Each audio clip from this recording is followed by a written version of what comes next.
Recording in progress. Oh. All right, good afternoon, everyone. Test, test. Everybody hear me okay? Oh, yeah. That's loud and clear. So, first thing I'm going to do very quickly is I'm going to move this out of the way, and I'm going to tell you why. So I'm going to move this. Sorry. After all that work. I know, after that. And the second thing that you might notice if you've seen me talk before is usually I have my computer with me and I have my notes and everything like that, and I speak behind the podium, but not doing that today. So the question is why? And one of the things that we talk about here at Science of Mind is this idea of let go and let God. You know, trust our divine intuition, even if it scares the heck out of us, right? So that's what I'm doing. So this is what intuition has told me to do. And so for the first time, I'm breaking away from the podium, stepping out of my comfort zone for everybody at home and in the Facebook world. And I intentionally did not prepare any notes. So we're going to see, yeah. Did you hit record? What's that? You hit record. I did hit record, yeah.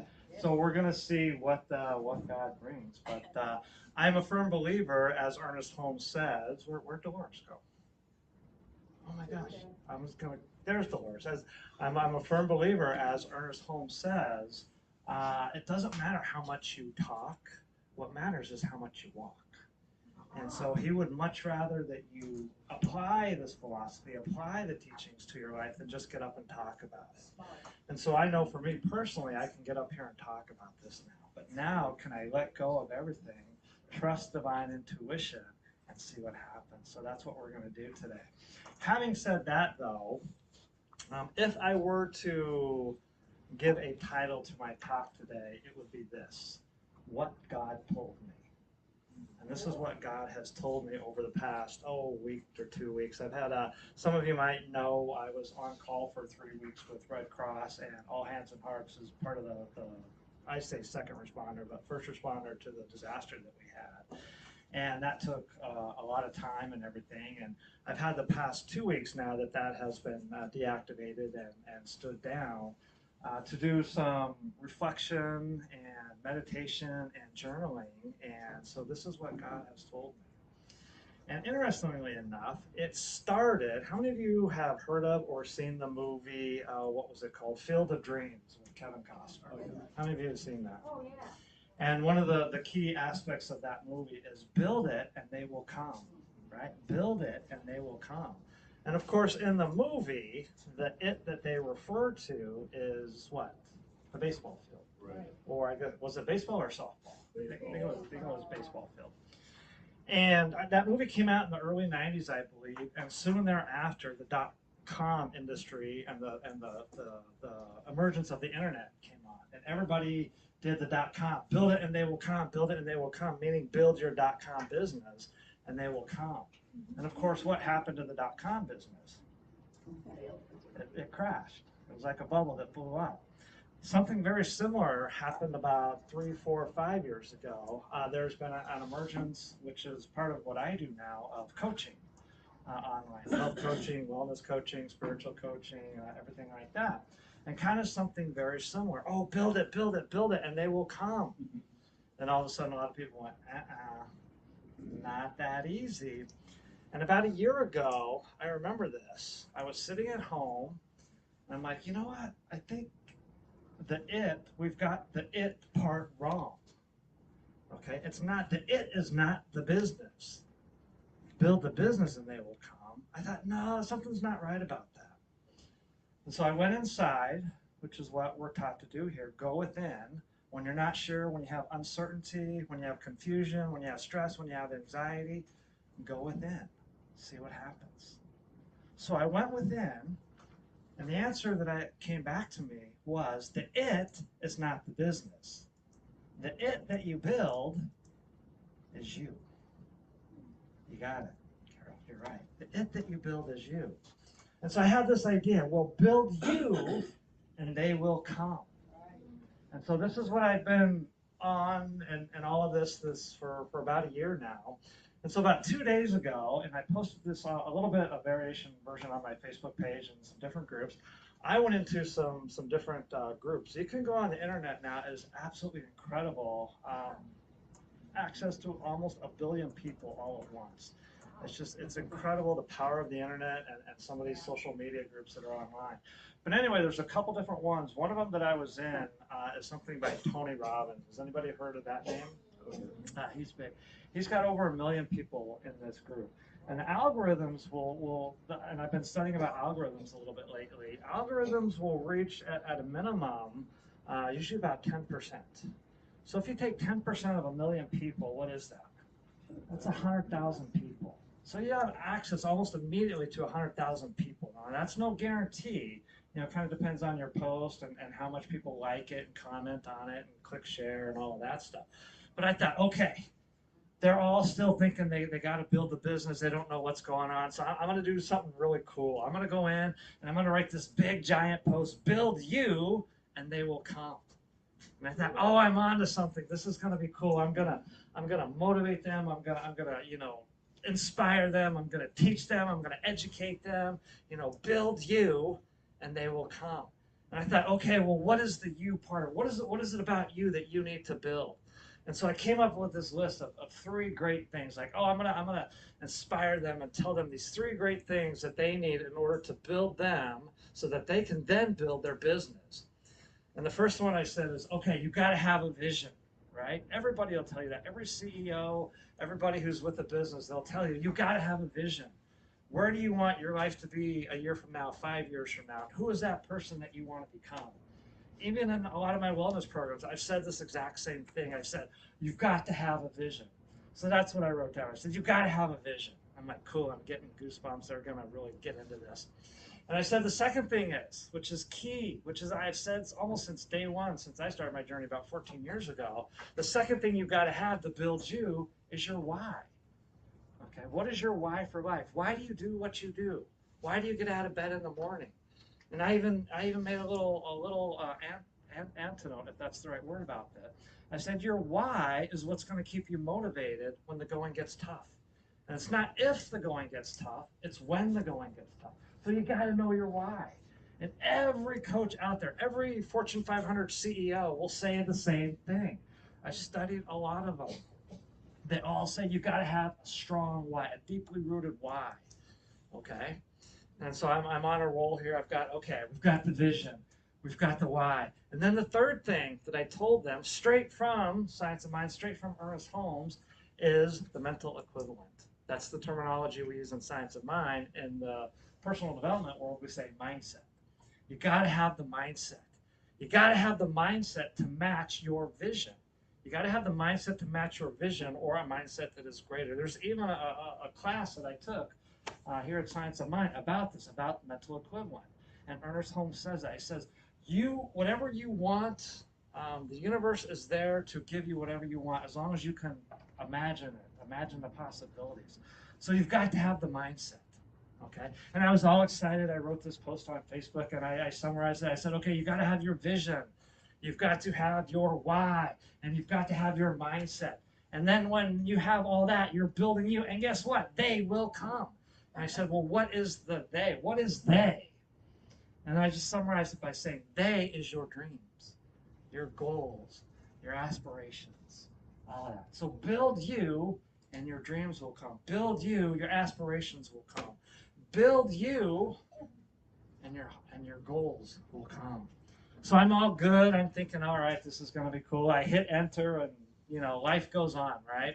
And I check it periodically, and yeah, it's getting likes and it's getting comments and all of that things, and life is good. A couple hours later, maybe 4, 5, 6 hours later, I'm just hanging out in my trailer, just not doing any meditating and not doing any journaling, and it seems like when you least expect it is when God talks to you. And so this is what God told me. He goes, Brad, nope. And I said, what? He says, no, Brad, you don't need to build you. I'm like, okay. So what are you talking about? So in that situation, I do what I always do. I get my journal out, I get my pencil out and I start talking to God. And I always start, I just saw again for the second time the movie Top Gun Maverick, or even the original Top Gun. How many of you have seen that one? One of my favorite lines in there, the Maverick character played by Tom Cruise, he goes, "Talk to me, Goose. Talk to me, Goose." So I get down, I get my journal out, I get my pen out, and I say, "Talk to me, God." And I wrote like, what's going on? What about this vision? What about dreams? What about goals? What about aspirations? What about building yourself? And God goes, "No." And I'm like, "Why, God? Why?" Now, are you ready for this? You don't need to build you because you know the answer. I know what you're going to say. You're already built. You're already built. And I went, "Oh my gosh! Holy cow! So you mean I'm wrong, God?" And God goes, "No, no again." And I said, "God, but I've got all these crazy dreams. I've got all these crazy aspirations. I've got all these crazy goals. What am I supposed to do with all this?" And I said, "God, why am I getting so stressed, so frustrated? My anxiety sometimes goes through the roof because I'm so attached to all of this." Okay? Key to science of mind philosophy, key to spirituality, 2 words: let go. I said, "God, how? I'm trying to let go." I think key to Buddhist philosophy also, Carol, this idea of non-attachment, letting go.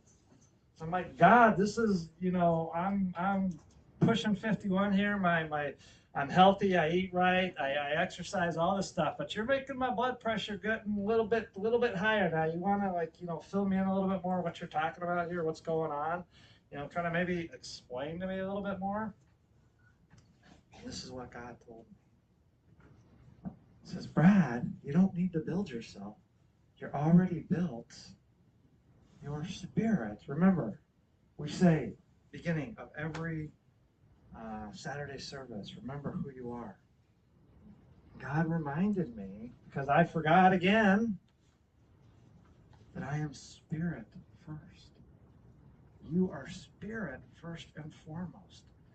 That's why you don't need to build, because you're already built. You're spirit first and foremost.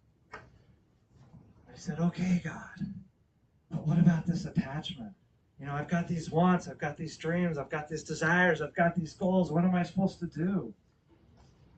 And again, when you're in a trailer and you're in the woods, sometimes I reference Jesus, 40 days in the woods, like, "I'm coming there, Jesus. I'm getting close to you." I think I'm starting to imitate you. I don't have the beard yet. Actually, I did last week, very similar to Josh there. Mine starts to itch, Josh. I don't know about yours, but Gotta fight through it. yeah, you got to fight through it. Yeah. So anyway, I said, "Well, God, okay, I let go, but how? We always want to know how. How, God? Just tell me how." This is what God told me. It says, "Your spirit doesn't need any of that. Your spirit doesn't need a goal. Your spirit doesn't need a dream. Your spirit doesn't need a desire. Your spirit doesn't need a want. Your spirit doesn't need an inspiration. And remember, who are we? We are spirit. We are one with spirit." And then God told me something that kind of clued me in that I didn't understand before. And this was key to me understanding this. He said, "Brad, it's your ego that wants something.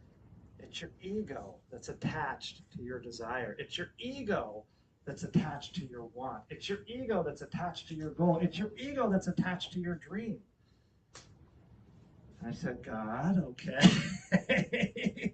We're getting kind of deep here, but can you keep it at a kindergarten level maybe? And God goes, "Brad, just skip your ego, bypass your ego." And that's when it hit me. Again, remembering who we are. We're spiritual beings first. And that made all the difference in the world. Okay? Spiritual beings first means we don't need ego. And when we bypass our ego, when we skip our ego, that's when the letting go occurs. That's when the non-attachment occurs. Okay? The hopes, the dreams, the desires. Okay? That's not what being spiritual means. Okay? That's what being ego means. And I said, oh my God, God. I'm like literally like this. Like, God, I have goosebumps. Okay? What does this mean? What does this mean? I said, well, God, am I not supposed to have any dreams? Am I not supposed to have any goals? Am I not supposed to have any aspirations? This is what God told me. God said, no. Of course you can have dreams. Of course you can have goals. Of course you can have aspirations. But you don't need them. And now you can go forth in the world and still have a goal, still have a dream, still have an aspiration. But now the difference is you're doing it from spirit, from love. What is spirit? Remember, spirit is love. You're doing it from a place of love. You're not doing it from a place of ego, from a place of attachment.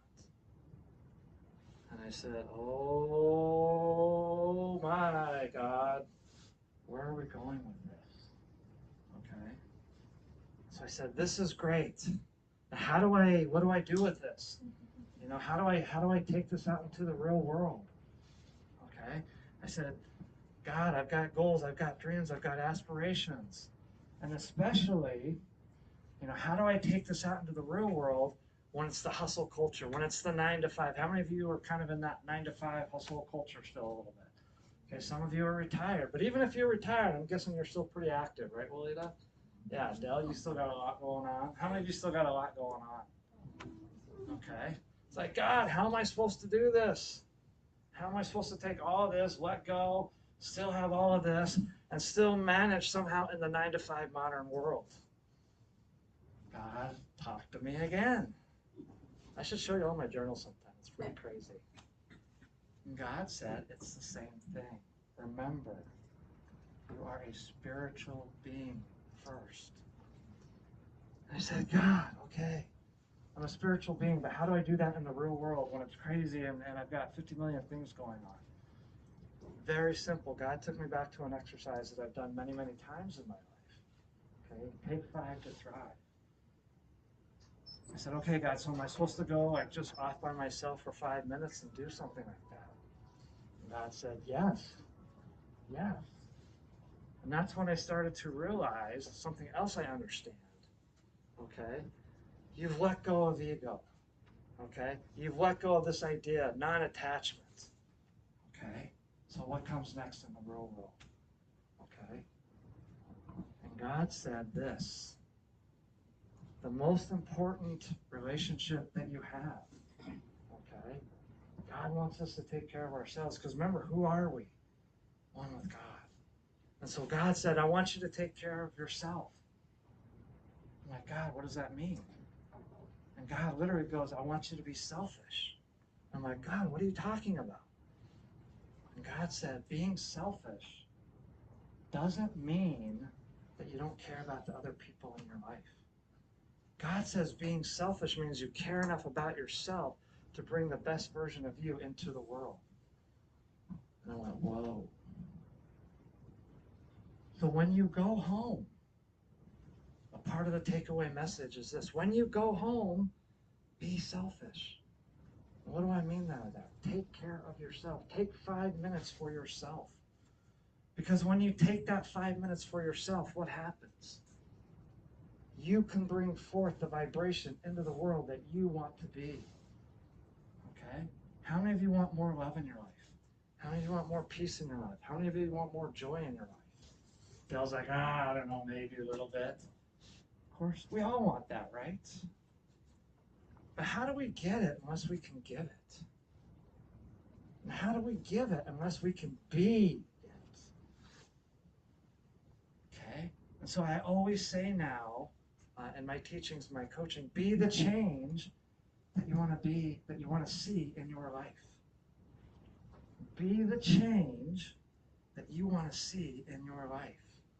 So what is that change? Is it something tangible? A new car? That's always nice. A new house? Or is it something more intangible? Peace, joy, love, all that good stuff. And so then God said this final reminder to me. Because again, like you said, it's about remembering who we are. I said, God, I always do this at the end of my journaling sessions. I say, God, summarize all this for me because it's a lot. This is heavy stuff. And he says, Brad, you don't need to build you because you're already built. But there is a but. But the way you get from where you are to where you want to be in your life is to let go. Because the thing you want is already there. And when you let go, then you have the freedom to attract into your life. And I said, God, whoa, this is some heavy stuff. But when we let go, and then when we let God guide us, like I'm doing here today, none of this has been planned. Okay? I'm just trusting God through the flow of the universe to come through me right now. When we let go, okay, we build ourselves by letting go. That's how we build ourselves. Okay? And when we let go and we build ourselves by letting go, then they will come. Only this time, what is the they? What is the they? They will come. Let go and you will automatically build. They will come. And what is they this time? Is it your goal? No. Is it your dream? No. Is it your hope? No. Is it your aspiration? No. What is they? It's your joy. It's your peace. It's your love. And that's what life is about. And I said, God, I think I'm starting to understand. And then God said one more thing to me. He said, Brad, that's your job. And I said, what? Like, uh-oh. I said, my job is to let go? He said, yes. I'm like, well, what else do you mean, God? He said, your job, meaning me, Brad, my job is not to get up in the morning and make my coffee. My job is not to get up in the morning and make my bed, even though that's all good stuff. My job is not to get up in the morning and exercise. My job is not to get in my car and drive to the church and give this talk. My job is not to go to my regular 9-to-5 job. Come see me at the Performing Arts Center anytime if you happen to want to see a play. God said, Brad, you have one job. Like, does it pay? And God goes, Brad, your one job is this. This is my one job. This is your one job. Every person on this planet has one job. To love. To love. That's it. Pretty simple. This is coming. This is what God told me. This is coming from a spiritual perspective. You'll notice this is all ingrained in our philosophy right here. Ernest Holmes was a pretty smart guy, that he understood all this all over 100 years ago. So when you let God, you will build. And when you build it, yes, when you build you by letting go, yes, they will come. The peace, the joy, the happiness, and most importantly, the love. So as you go forth today, remember who you are. Because sometimes I even forget. It's like I got to remember, go back to it's like, remember, forget, remember, forget. It's like, God, can't we just remember? It'd be a lot easier if we just remembered all the time, not some of the time, right? But that's not how life works. So we got to forget. In order to remember something, we have to forget it. Oh, where did I put my keys? Where did I put my water bottle? I forget. Who am I? I forget. So when you're out in the world, take a second, go within, remember who you are. Remember that you are spirit. Spirit first. Remember what your one job is, to love. And the one person that you must love more than anybody else in the world, The one person you must love more than your spouse, more than your child, more than your next door neighbor, more than your dog is you. That's where life starts. Life starts with the relationship that you have with you and loving yourself. So in conclusion, I will just say, love yourself. Love yourself first and foremost unconditionally. Be selfish, prioritize yourself. Take time to do whatever it is you need to do to go within so that you can be a better version, so that you can bring that vibration that you want to the world. Okay? If you want something, you got to give it. If you want to give it, you got to be it. There's no other way. That's the heart of our philosophy right here. And then take time to love yourself. That's your job. Have a great day, everyone. Thank you. And so it is.